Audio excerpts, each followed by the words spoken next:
Bwana Yesu asifiwe. Ashukuriwe Mungu Baba kwa kunipatia uzima kwa muda mzuri kama na huu. Ashukuriwe kwa kunishimamisha tena hapa kwenye madhabahu ya dunia yote mzima. Haingelikuwa yeye, singelishimama hapa kwenye madhabahu ya dunia yote mzima. Lakini kwa ajili ya huruma yake na upendo wake amenipatia uzima ya kusimama hapa mbele yenu. Niko na bakulisha neno, chakula cha rohoni. Bwana Yesu asifiwe. Tufungue kitabu cha Yohana sura yake ya 3 mstari wake wa 16.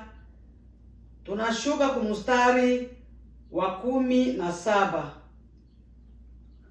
Tusome kwa jina la Yesu Kristo wa Nazareti.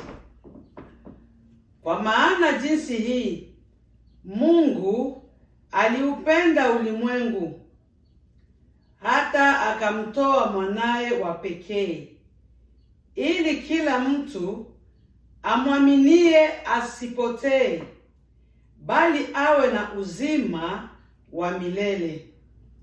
Maana Mungu hakutuma mwana ulimwenguni ili ahukumu ulimwengu, bali ulimwengu uokolewe katika yeye.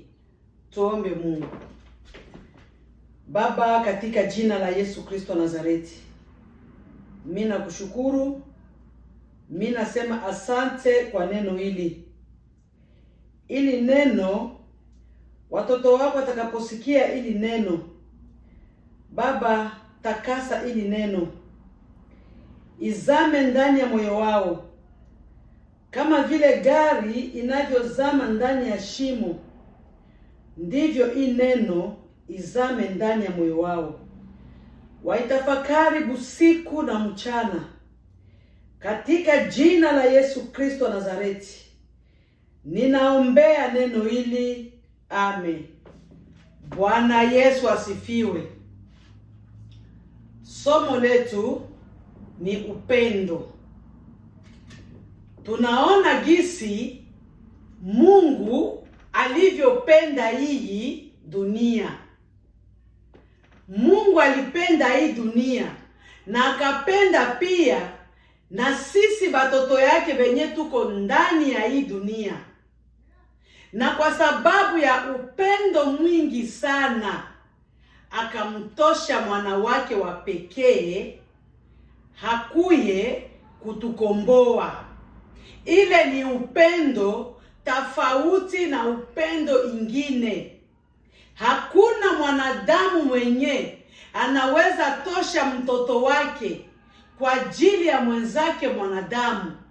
Lakini huyu Mungu wa mbinguni, kwa sababu ya upendo, na upendo wake ulikuwa ni mwingi sana, akatuma mwana wake wa pekee aje hapa kudunia atukomboe mie na weye. Na akumutuma hapa aseme akuye ahukumu ulimwengu. Alimutuma hapa kwa sababu ulimwengu na watu wa ulimwengu waamini basipotee, pasikuwe hata umoja mwenye atapotea. Sie bote tukuwe na uzima wa milele. Bwana Yesu asifiwe. Yesu Kristo ni mchungaji wa kondoo. Kwa sababu mchungaji wa kondoo apendake kondoo yake hata moja ipotee. Na mchungaji wa kondoo anakuwaka anapoteza maisha yake kwa ajili ya kondoo yake. Yesu Kristo alipoteza maisha, alipoteza uzima, alizarauliwa, alikala fasi kwenye hangelikala. Hata kifo chake kilikuwa tu ni kya kudharauliwa. Ni kwa sababu hakutaka hata kondoo yake moja ipotee. Bwana Yesu asifiwe.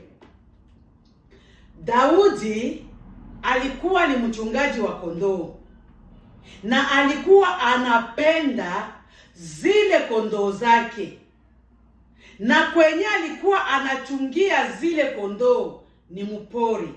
Tunayua sie bote mpori ni fasi ya riski, mpori ni fasi ya manyama.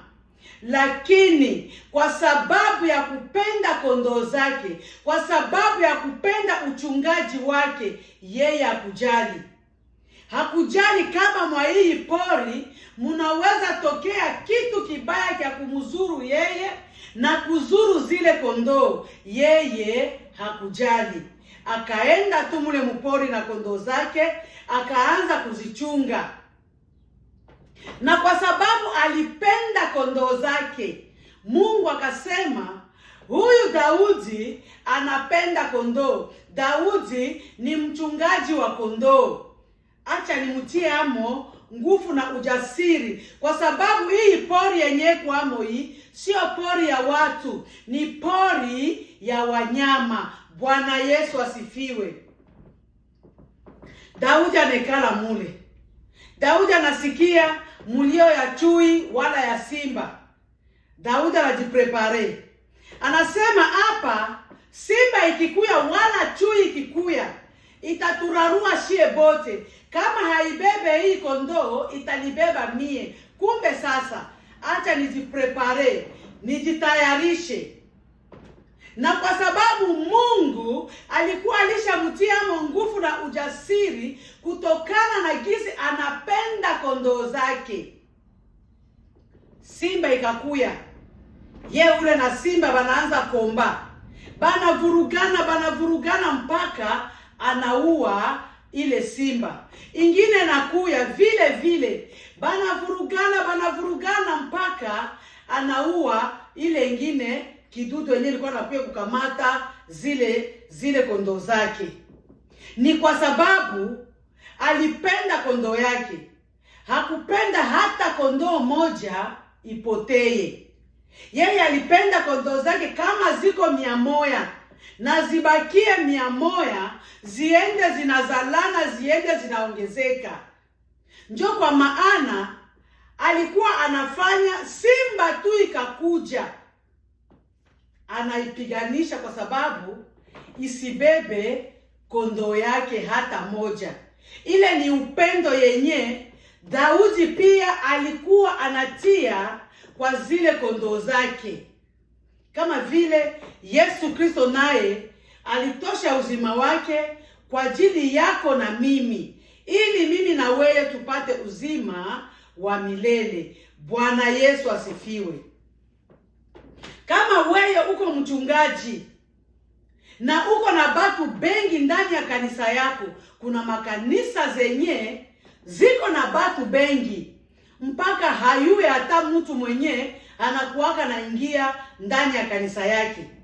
Kama wewe uko na kanisa yenye iko na batu mingi, na wale batu yako wewe unabajua, na mubatu yako umoja tu anapotea, anatoka, na wewe mchungaji unajisikia tu kama uko comfortable, uko sawa, kwa sababu unasema hata ule mmoja akitoka, niko na wengine bamingi hapa. Wewe haikuambie kitu, wewe hauko mchungaji. Mungu hakusabie kama uko mchungaji, kwa sababu mchungaji mwema ni ule mwenye anapenda kondoo zake. Akiona tu kondoo moja inapotea, anaenda anaitafuta, anaacha kwanza hii kondoo 99, anaenda kutafuta ile kondoo moja. Ule ni mchungaji, ule ndio mchungaji, na ule ndio mwenye mbingu inasema kama huyu ni mchungaji. Lakini wewe kama uko mubale benye kondoo yako ilipotea, chui alibeba, simba alibeba, na wewe haushimame kwenda kutafuta ile kondoo yako, ndugu yangu, huko napiga mwendo bure tu. Kwa sababu mchungaji wa kondoo anapaswa kuwa kwanza na upendo. Kama hii upendo yenye Mungu alitutumia mtoto wake wa pekee hapa kudunia akuje atukomboe. Sasa kama wewe ni mchungaji, mie ni mchungaji, sina upendo, hiyo mchungaji haunistahili na haunifanane. Kwa sababu mchungaji mwema ni ule mwenye anayua kondoo zake, kila asubuhi anazisabia, kila usiku anazisabia, asione kama dudu mbaya, nyama mbaya yenye likuya ikabeba ile kondoo zake. Bwana Yesu asifiwe.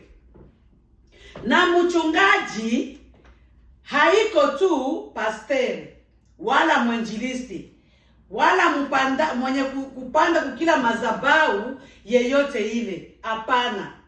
Mchungaji, hata mama naye ni mchungaji, baba naye ni mchungaji. Kwa sababu ya nini?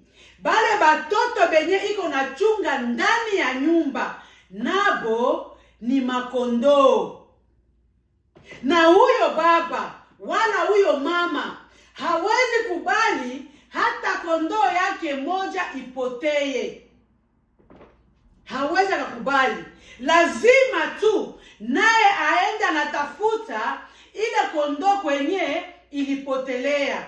Hata kama tunakuaga tunajifariji, sie bazazi, tunasema alishaeneza miaka 30, anakuwa wa kujitafutia na wa kujijua. Ni bongo, tunakuaga tunajidanganya. Hiyo ni bongo. Kwa sababu wewe mchungaji mwema, hata mtoto akwe na miaka 100, na wewe baba na wewe mama, kama ungaliki kudunia, lazima tu ile kondoo ikipotea, lazima wende unaitafuta. Bwana Yesu asifiwe. Tunamalizia somo letu la leo. Mungu ababariki.